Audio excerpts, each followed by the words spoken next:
トヨタイムズ放送をご覧の皆さん、こんにちは。お昼休みに失礼します。メインキャスターの森田京之介です。アスリートキャスターの小塚貴彦です。さあ、北京2022冬季パラリンピック始まりました。はい、始まりましたね。早速この週末暑かったですね。いやー、本当もうなんか見ててこう気持ちがね熱くなりましたよね。ドキドキもしましたということで、まずは嬉しいお知らせからいきましょう。こちらです。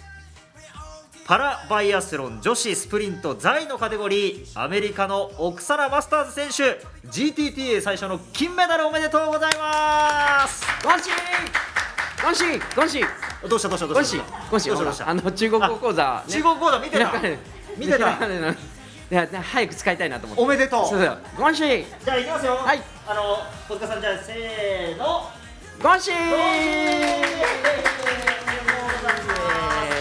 いきなりですよ。いきなりまずね GTTA マスターズ選手がやってくれまして、でしたね。はい、それだけではありませんでした。続いてこちら、はい、パラアルペンスキー女子滑降、こちらも座位のカテゴリーですが、日本の村岡桃佳選手金メダルおめでとうございます。ゴンシー。そしてドイツのホルスター選手が銀メダルということで、GTTA のワンツーということになって、その翌日も見てみま、その前かな、その前にいや翌日まず結果見てみましょうか。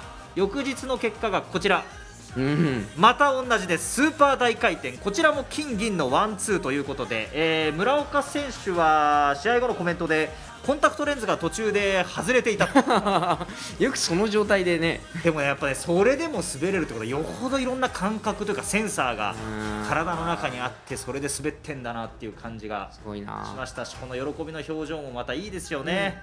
ということで今日はですね、初日の方、5日の方の滑降の方の映像が今日はあるということなんで、村岡選手の滑りをちょっと皆さんと一緒に振り返って見てみましょうか。お願いします。Out of the start hearts. おお、すごい坂。この角度ってちょっと愕然としますよね、我々にしたら。で、かなりこれサスペンションが効いてる感じがあって、チームトヨタのそうですそうです、技術力が詰まった。はい、本当に開発支援チームのサスペンションの調整がとても大事っていうのは実況の人も触れてましたし、だってね、オリンピックの時も雪質がすごく難しいっていう話がね出てましたもんね。いや本当にですね、このね滑降、1、2、3位表彰台に上がった3人以外は危険となってしまうという、本当に非常に難しいコンディションだった。綺麗にこう理想のコース取りができているっていうふうに実況の人も言っていますけれども、この銀メダルのホルスター選手よりも速いタイムで通過してきて、最後これでフィニッシュと、いやー、早速金メダル、そして翌日スーパー大回転でも金メダルということで、金を2つ村岡選手並べてます。ホルスター選手も銀2つ並べてます。ワンツーワンツー、まだこれ残り3試合、ゴンシーゴンシーゴンシーゴンシーゴンシーゴンシー、まだ続くんですよ。ゴンシーがだからゴンシーゴンシーゴンシーゴンシーゴンシーゴンシーゴンシーゴンシーゴンシーゴンシー、はい、お疲れ様でした。さあ、ということでトヨタイムズ放送パラリンピック期間中は月水金の週3回ということで、やっぱり初登場なのにパラリンピック編、初登場の感じしないぐらいやっぱ見てますからね。見てますからね。はい、じゃあ GTTA がパラリンピック編何人いるか知ってます？あいやまた見てるアピールだ。はい、こちらです。11の国と地域ね、18人です。そうです。11の国と地域から18人。6競技すべてに GTTA が出る、出場してる。よく見てるわ。放送部オタク。はい、ちゃんと見てますと思う。はい。ということで、トヨタの仲間が競い合う姿というのをね、世界中のトヨタの仲間と応援していきたいと思います。生放送終了後、放送部、YouTube でアーカイブされまして、放送の英語版が明日の16時にトヨタタイムズグローバルの英語チャンネルにアップされます。ということで、今回は生小塚での告知をお願いします。はい。チャンネル登録とグッドボタンぜひ押してください。はい。そして、今日もねチャットへの参加どしどしお待ちしてますので、ぜひはい、チャット欄も盛り上がってください。ということで、まずは、ここまでのトヨタアスリートの活躍、その他の活躍からお伝えしていきます。さて、パラアイスホッケーいきましょうか。ローマン選手のアメリカと、ブリッジズ選手のカナダ GTTA 対決注目ですと特集でお伝えしました。結果は5対0、アメリカが勝ちました。でアメリカはその後韓国にも勝って2連勝となっています。続いて車椅子カーリングいきましょう。チェン選手の中国、前回金メダルのチームが連敗スタートとなりましたがエストニアに勝ちまして今大会初勝利を飾っています。ここからです。そしてパラアルペンスキーいきましょう。特集しました日本の森井選手、前回銀メダルの滑降在カテゴリー、金メダルのアメリカクルカ選手との GTTA 対決でした。こちら9人が途中棄権する難しい雪のコンディションの中、森井選手が銅メダル獲得です。おめでとうございます。さあ今回この森井選手についてもですね、この滑降の滑り映像がありますのでご覧いただきましょうか。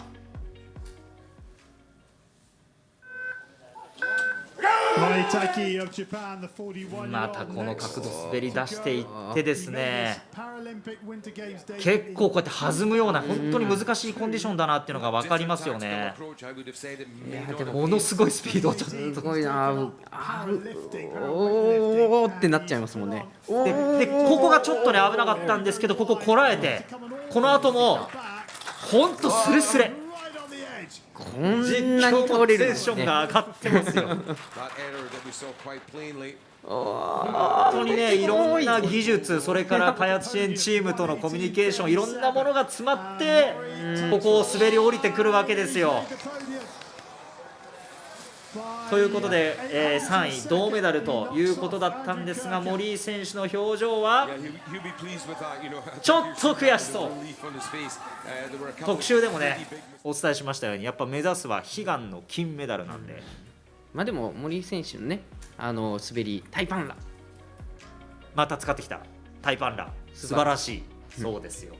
いや、すごかったですね。いや本当に素晴らしい。いや本当に難しいコンディションだからこそやっぱ経験、森井選手の経験っていうのが生きたのかなと想像しますけれども、そして、下のアンドリュー・クルカ選手が4位ということなんですが、実はですねクルカ選手この種目の直前の練習中に風に煽られてフェンスに激突、腕を骨折してレースに臨んだということで、4種目を残して2回目のパラリンピックを終えることになってしまいました。ただ本人SNS にはねまだ諦めませんという前向きなコメントもありましたから、これからも我々応援していきましょう。さあそしてもう一つ森井選手の結果があります。6日のスーパー大回転、2日連続のこちらも銅メダル獲得おめでとうございます。これまだ残り3種目あるんでね、悲願の金に向けてまだまだ我々の応援必要です。お願いします。それから予定のところではアメリカのアムステッド選手が女子の視覚障害に出場予定とお伝えしたんですが、コンディションが整わず出場を見送ったということです。続いてパラバイアスロンの結果いきましょう。男子スプリント立位のカテゴリー、立って滑る種目ですね。フランスで騎手も務めましたダビエ選手、4位入賞だったんですが、射撃の失敗など悔しい結果、まだ出場種目があります。出場種目もありますのでこれからも応援していきましょう。それからパラバイアスロン視覚障害のカテゴリーいきましょう。スウェーデンのモディン選手10位ということでしたが、クロスカントリーが本命の選手です。今日特集でも紹介します。それからパラクロスカントリースキーいきましょうか。女子、長距離の在カテゴリー、これは二刀流の2人ですね。冒頭でも紹介しましたアメリカのマスターズ選手、早くも今大会2個目のメダル、今回は銀メダルおめでとうございます。GTTA 対決の相手となったのは夏はボートをする二刀流、ノルウェーのスカルシュタイン選手は6位入賞でした。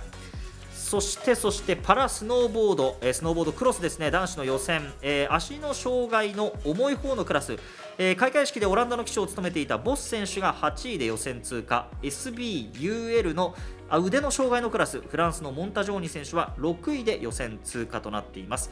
もう一つ足の障害の軽い方 SBLL2 というクラスですが、フィンランドのスールハマリ選手が1位通過、オーストラリアのタドベ選手4位通過ということで、この2人最初予定としては3人の GTTA 対決ということでお伝えしていたんですけれども、アメリカのストロング選手が出場しませんでしたということで、この2人の対決に注目しましょう。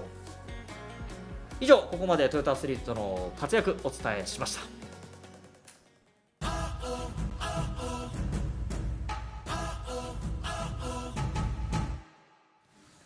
では今日の特集に参りましょう。今日の特集はこちらです。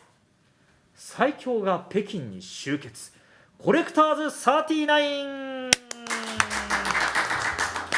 とということでパラクロスカントリースキーとパラバイアスロンを特集していきます。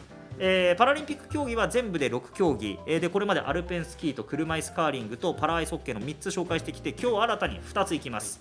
パラクロスカントリースキーとパラバイアスロンです、はい、で紹介するんですけど、今日はこの種目に出場する5人がすごすぎるなんかタイトルもね、最強が集結っていう、すごいぞ感出てますよ。すごいぞ感出てるでしょこの写真も含めてコレクターズ39、これ39何の数字ですか？はい、いいところに気づきました。コレクターズ39、これ勝手に我々が命名したんですよ。じゃあこちらご覧ください。これが今日の肝でございます。じゃん、これですね、紹介する5人の選手がパラリンピックでこれまでに獲得したメダルの数の合計、それが39個。39、すごいな。ちなみにそのうち3人はパラクロスカントリースキーとパラバイアスロンの両方に出てメダルを量産していると。パラリンピックのメダルの、ね、数もすごいんですけども、やっぱりこうなんか金メダル多いなっていう感じがします。39個中21個が金メダルいやそうなんです。ではですね、今日はこれをもとに各すごい選手たちを紹介していきたいと思います、まずはパラクロスカントリースキーに出場するこの選手からいきましょう。こちら、カナダのブライアン・マッキーバー選手、開会式では旗手も務めていました。母方にですね日本のルーツを持つマッキーバー選手はですね19歳の時に遺伝性の目の病となってお父さんと同じく視覚障害になりました。なんですけどお父さんのポジティブな考えを支えにですね病を乗り越えて21歳の時パラ代表チーム入り、現在は42歳ということなんですが、マッキーバー選手、じゃあ何個ぐらいメダル獲得していると思いますか、小塚さん。まだ39っていう数で、5人っていう話だったので、だいたい40って数でもだいたい割って8、ちょっと多めで10ぐらい。10ぐらい、いいですね、分かってますね。じゃあこちらご覧ください。はい、マッキーバー選手は、金13個、銀と銅を合わせると17個を持ってます失礼いたしました、金だけで数超えてきました、そうなんですよ。これねよく見ると現在、3大会連続金メダル3個獲得中。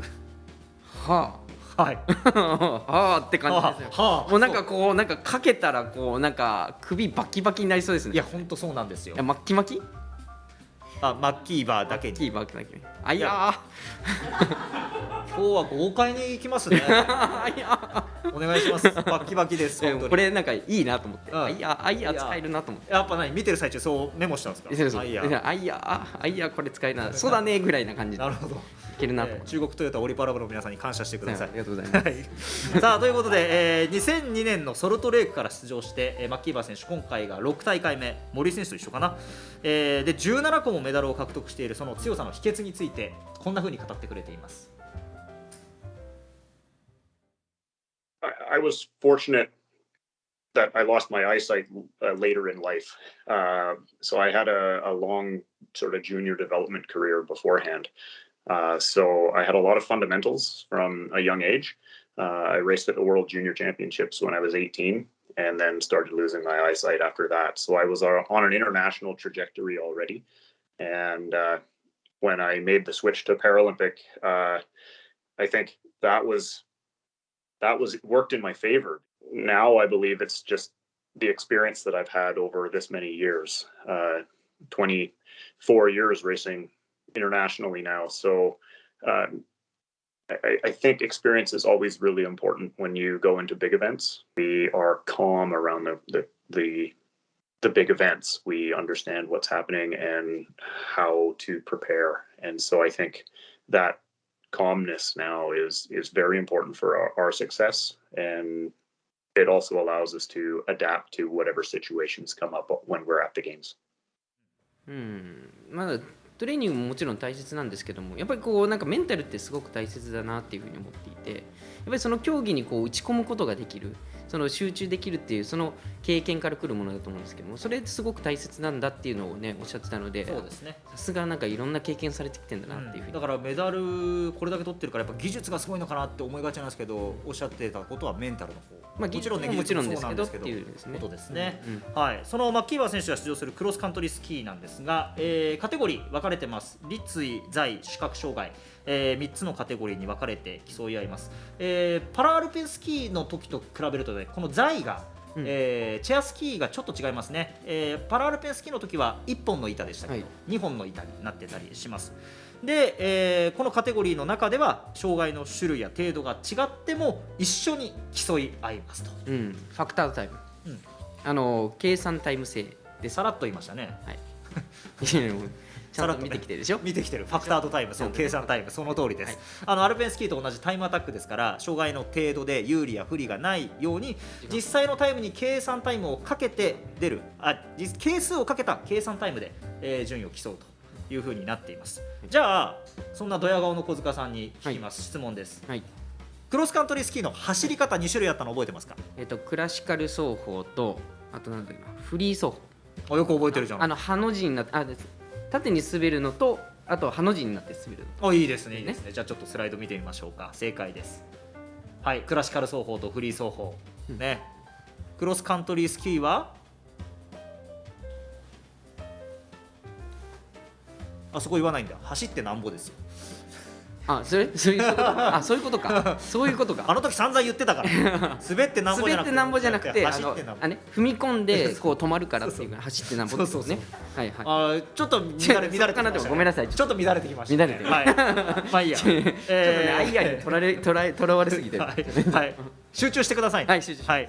で、クラシカル走法と今のフリー走法というのは、立位と視覚障害の種目になります。で、なんで在の選手っていうのはもう走法は関係ないんですけど、立位と視覚障害が今のクラシカルとフリーの走法2種類あると。でもマッキーバ選手みたいにね、こうなんか視覚障害だとこうなんかクロスカントリー結構距離もあるだろうし、なんかすごい大変そうだなって思うんです。はい、その視覚障害の選手なんですけれども、さっきのイラストにもありましたようにですね、視覚障害の選手はこうやって目となるガイドと一緒にコースを走っていきます。夏のパラリンピックの時もガイドランナー、何でしたっけ、一緒にロープか、ロープを持ってこう一緒に走ったりとかもしてましたよね。一人じゃないってやつ。そうです。で、冬もまさにそんな感じでですね、基本的にはこうやって選手のそばで声でコースの状況を知らせるんですけれども、急な下り坂とかコースで危険がある時はガイドが接触することが許されている。これがちょっと、冬と夏で違うところ。確かに、夏の、ね、競技ってこう止まろうと思ったら足止めれば止まるけど、冬のスポーツってね、こう足止めても滑っちゃいますからね。スルスルっていっちゃいますから。本当に危ない時は接触することも許されている、止めるってことですね。で、マキバー選手も本当に素晴らしいガイドがいないと勝てないというふうに言っていました。パラクロスカントリースキーは、3つのカテゴリーに2つの走法、さらにここに距離の違いっていうのも重なる種目が結構ありますから、出場する GTTA の種目をちょっとこちらでまとめてみました。もう GTTA 多いな。そうなんです。埋め尽くされてます。これ男女で上下分かれてまして、男子の方はスタンディング立位とビジュアリーインペアード視覚障害のクラス、左からスプリントフリーで右の方にリレーと流れていきます。下は女子の在のクラスに15キロ、7.5キロスプリントというふうに分かれています。で、マッキーバ選手の種目にね、もう方いらっしゃいますよ。はい、そうなんです。マッキーバー選手の視覚障害のところにはもう一人 GTTA がいて、注目の GTTA 対決があります。この選手、スウェーデンのセバスティアン・モディン選手です。12歳の時にパラスキーを始めて、バンクーバーは世界最年少の15歳で出場、スプリントで銅メダルを獲得しました。で、これまで銀が3つ、銅が2つの5個メダルを獲得しています。ただですね、同じカテゴリーのマッキーバー選手が金を取り続けていましたので北京では念願の金を取りたいというふうに狙ってます。3大会連続で金でしたもんね。裏で銀を3つ取ってる、いや見物ですね。のがモディ選手そうなんですよ。で、そのトヨタの仲間との対決についてはですね、マッキーバー選手もこんなように話してます。It's fun. He's a friend of mine, and actually Benjamin Davier as well from France. We don't compete against each other, but he's also one of the Toyota athletes in France, and it's been fun chatting with him a little bit about. Finally, as friends, we get to be on the same team in a matter of speaking, not country related anymore. So that's fun too. So Toyota's brought us together as a bit of a family as well. And so that's great. That's the natural transition from you know, the old guys handing over the top levels to the younger guys, and I'm just happy that he's one of them and that he stuck around this long because he still has a long career in front of him if he wants it, and I hope he keeps going because it's wonderful to see good people achieving their dreams and achieving success, and so I find that inspiring too, to take that from the younger guys, and hope that I also give them a little inspiration as well. Like I say, we're not from the same country, but we all want the best for each other because we are friends. 国を越えてね、トヨタがつないだこうファミリーっていう。いや本当にそうなんですよ。世代交代の話もね、まさに今長年活躍するマッキーバー選手からありましたけども、その引き継いでいく先もトヨタアスリート、トヨタの仲間でつながっていく、お互いにこう刺激し合ってるのもすごくいいはい、ですよね。そうなんですよ。この話した時にね、マッキーバー選手すごく嬉しそうに話をされていたのがすごく印象的でしたけれども、で今の VTR でマッキーバー選手が友人と言っていたもう一人出てきました。フランスのベンジャミン・ダビエ選手、立位のカテゴリーで出場します。でダビエ選手も、これまで金が3つ銀が2つ銅が1つの6個メダルを獲得しているすごい選手なんです。ということでちょっとこちらご覧ください。マッキーバー選手の後紹介した2人、モディン選手とダビエ選手、この2人で金3つ銀5つ銅3つの11個獲得していますということで、じゃあここでコレクターズ39の途中経過見てみましょう。こうなります。なんか大会の途中結果みたいな、はい、3人合わせて全部で28個ここまで取ってますと。で39だったから、はい、残残り11個、はい、残りは女子の選手か。そういうことです、はい、残りの11個の持ち主いきましょうか。はい、先ほどの表の下側ですね、ノルウェーのビルギット・スカルシュタイン選手とアメリカのオクサナ・マスターズ選手なんですが、小塚さん、この2人の名前聞いて何か思い出しませんか？あれですよね、夏に出てた二刀流アスリート。お、これもよく知ってるじゃないですか。さすが放送部オタクはい、毎回小塚さんもねちゃんと見てくれてたということで、はい、チェックしますよ。はい、ではですね、まずはこのビルギット・スカルシュタイン選手からいきましょうか。はい、スカルシュタイン選手は夏はボートで出場していて、夏冬合わせて4度目の出場となった東京で初めてのメダル、しかも金メダルを獲得しました。でこの勢いで北京では冬初のメダルを狙っています。そしてもう一人、アメリカのオクサナ・マスターズ選手は二刀流どころじゃありません。ボート、自転車、クロスカントリースキー、バイアスロンと4つの競技に挑戦しています。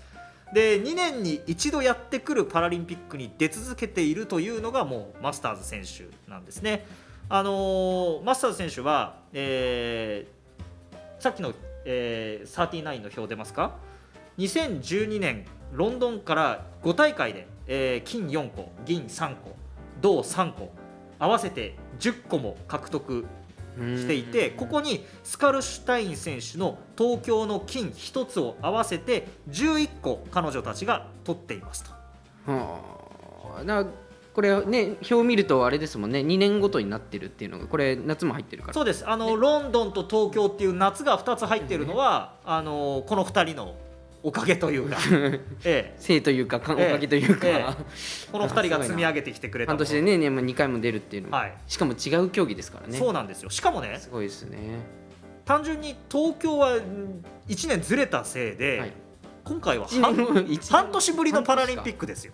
半年か、そうか。ものすごいことに挑戦しているというのが分かります。ということで、女子選手の2人、スカルシュタイン選手とマスターズ選手のメダルを合わせましてコレクターズ39が完成します。こちらです。はい、全部埋まりました。大変でした。すごいな、こうやって見るだけでも。で今回ね、2022、2022のね、北京でいくつこうメダルを上積みしていくのか、すごく楽しみです。はい、そうなんです。でクロスカントリースキーだけではなくってバイアスロンもありますよ、ね。はい、そうなんです。紹介した5人のうち3人はですね、バイアスロンにも出場します。でダビエ選手とモディン選手、そしてマスターズ選手なんですが、ちょっとクロスカントリースキーに出場するってだけでも結構大変なのに、バイアスロンにまで出場するっていうことで、本当にね、皆さんパワフルあんなにこうなんか走る、ね、結構距離あるじゃないですか。距離あります。だからそのクロスカントリースキー1種目出るだけでも大変そうなのに、はい、もっと走るんですね。もっともっと走って、さらに的に当てるはい本当にやっている。バイアスロンはねクロスカントリースキーと射撃です。はい。はい、動と静を組み合わせた競技ということでちょっと競技映像をちらっと見てみましょうか。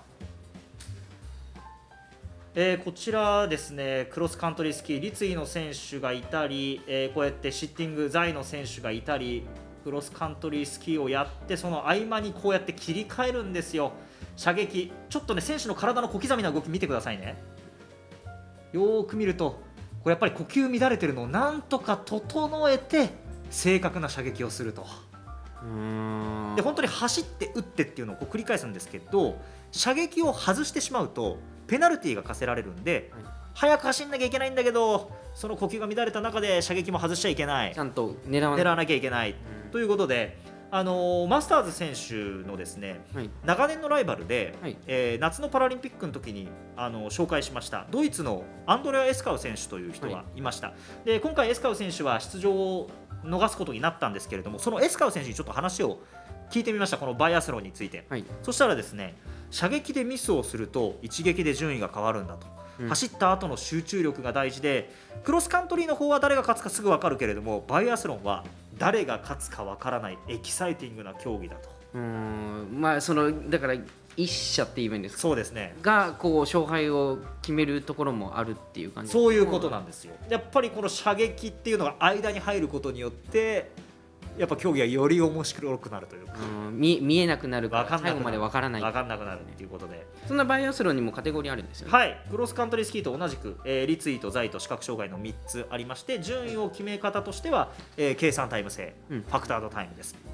で射撃なんですがさっきの映像でもありましたけど全て輻射姿勢こうやって寝っ転がって10メートル先の的をさっきの映像でも狙ってました。で立位と座位の場合はエアライフルを使うんですけれども、的の大きさってどれくらいだと思います？的の大きさ10メートル先。10メートル先、10センチとか15センチぐらいかな。それぐらいね、10センチ15センチぐらいかなって思うんですけど、正解はこれぐらいです。車掌トヨタの車掌じゃないですか。トヨタの車掌直径11ミリ11だいたいねこのバイアスロンの的が13ミリぐらいなんでだいたいこれぐらいの大きさを 4.5 ミリのエアライフル弾で狙うと結構大変ですよ。これが10メートルある。50メートルある。でこっから狙ってもだってこうなんかそうなんかこんなやり取り夏のオリンピックの時もやりましたね。やりましたね。アーチェリーの武藤選手で爪楊枝で5円玉花通すみたいな。いやでも本当にそのレベルですよね。でこれを5発5発そう5発も狙わなきゃいけないです、ね。そうでこれ外したらペナルティーがある。ペナルティーだからもう当たってなんぼっていうかもう当てなきゃいけないんです。当てなきゃいけない。当てない。そうなんです。だから一発でもう外すと追加で走んなきゃいけなかったり、計算タイムが加算されちゃったりするっていうペナルティーがあるんですよねと。でもあれですよね。あれちょっと待ってくださいね。視覚障害のある人たちってどうやっていいところに気がつきました。だって見えないじゃないですか。そうなんですよ。視覚障害の方バイアスロンのこの射撃どうやって打つんだろうか。ちょっとこちらをご覧ください。視覚障害の選手はですねこのようにヘッドホンをまずつけています。で健康診断の聴力テストでピーってなったらボタンを押してくださいってありますよね。あんなイメージでこのビームライフルを動かしながら音がね高く変化するポイントをこれを聞き分けて引き金を引きいくとピーって多分今音が鳴って打つんです。こう探ってって的を捉えた近くなったりすると音が高くなった瞬間パンみたいなそういうことです。結構これもハードル高いと思いますよ。一瞬だな。じゃあ的はどれぐらいの大きさだと思います？いやもうそれこそね、見えないから10センチもうちょっと大きくないとねいけないかなって。もうちょっと大きくでもいいかなって思うんですけど。これです1円玉だからだいたいこれが20ミリなんですけど視覚障害の方の的は21ミリ。本当にこれを狙う。これを音で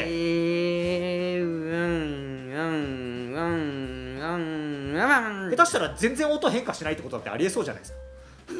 そうですよね。どっか全然違うところ行っちゃってる。いや本当そうなんですよ。非常に難易度が高い繊細な動きが必要なんですよ。全集中ですね。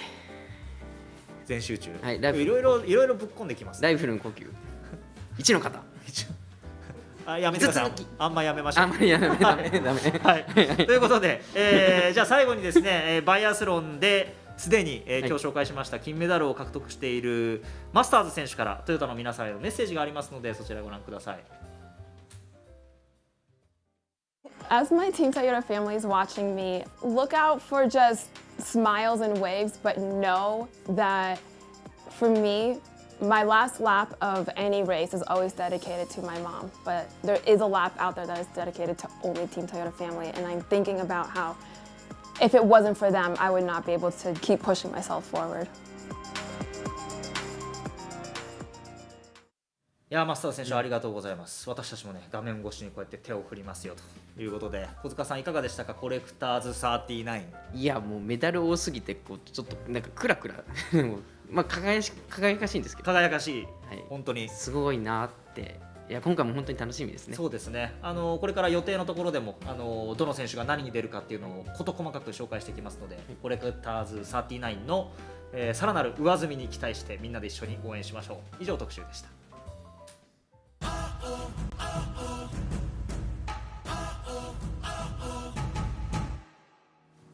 さてここからは、今後の GTTA の登場する種目予定を紹介していきましょう。まずはこちらからです。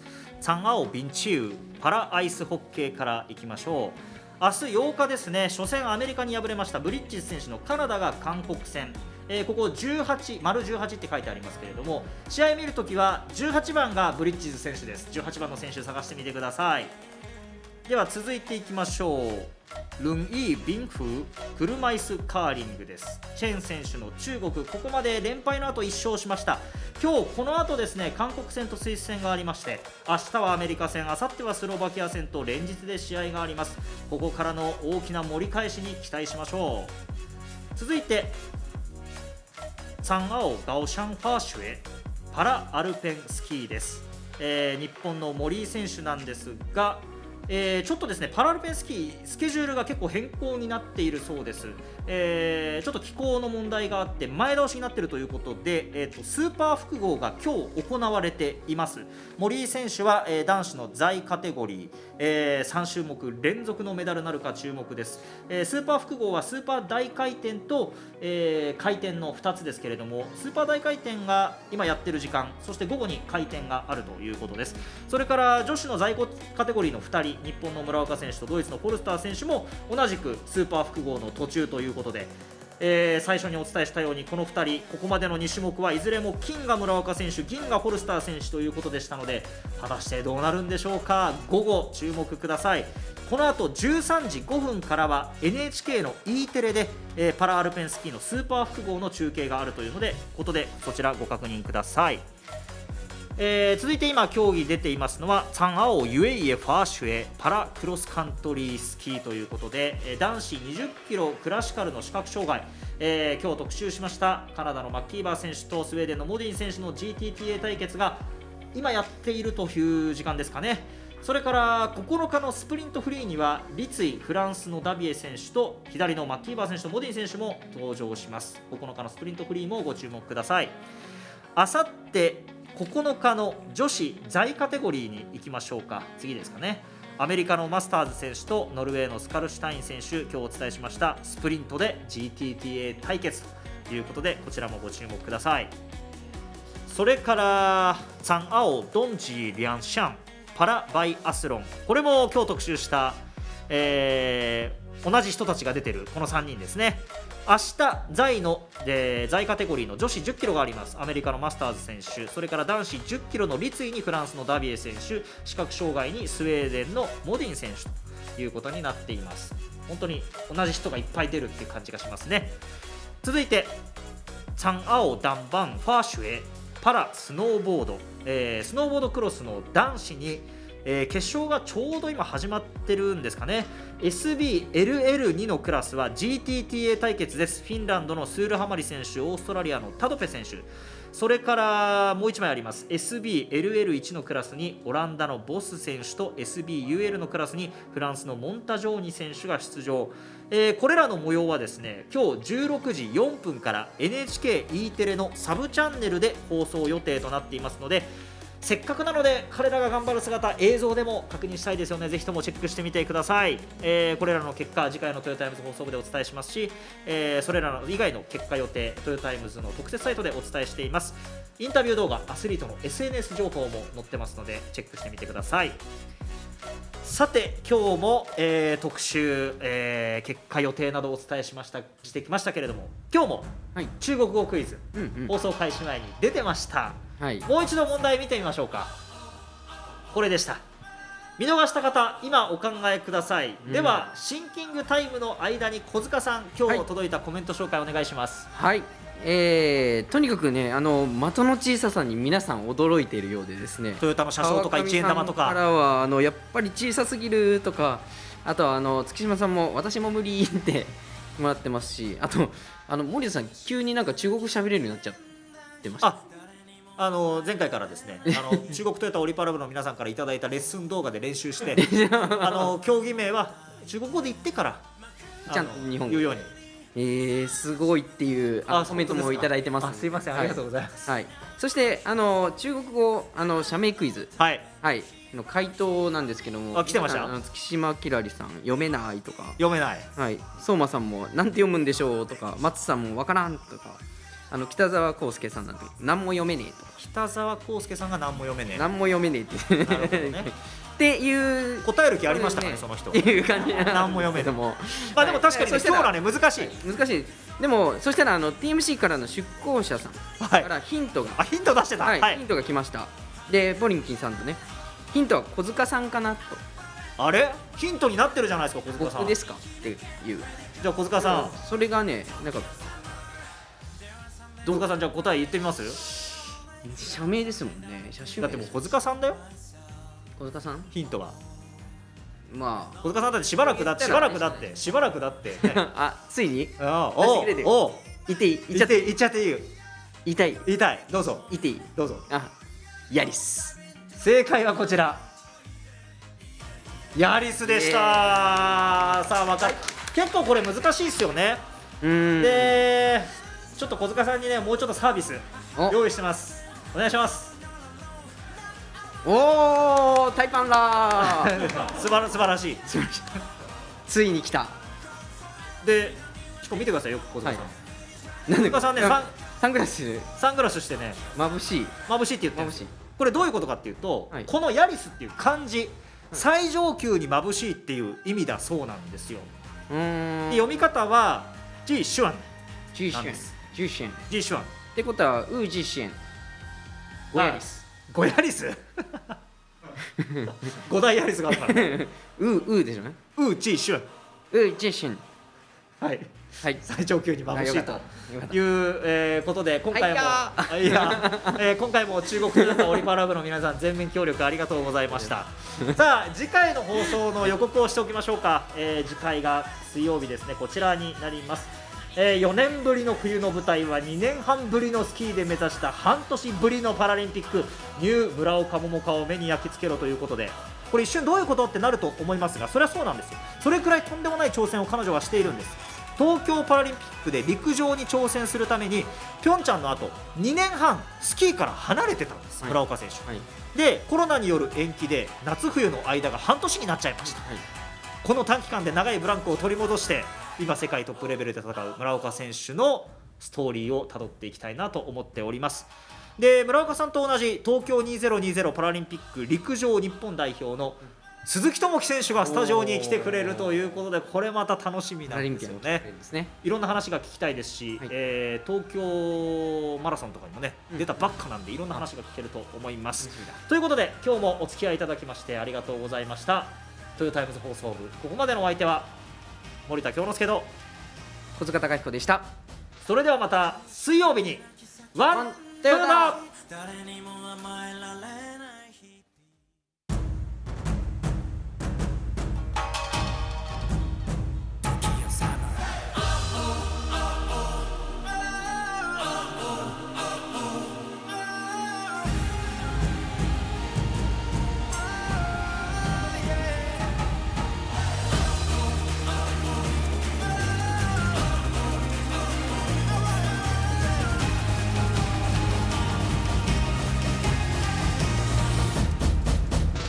悔しくて泣き叫んだ日誰にも甘えられない日々、孤独に不安を抱いて幕が上がりさあ始まるこのストーリー刻みたいなもうヒストリー狙うのはてっぺんのヒーローヒロイン We ultimates We gonna make it shine Oh 飛び込むんだスポットライト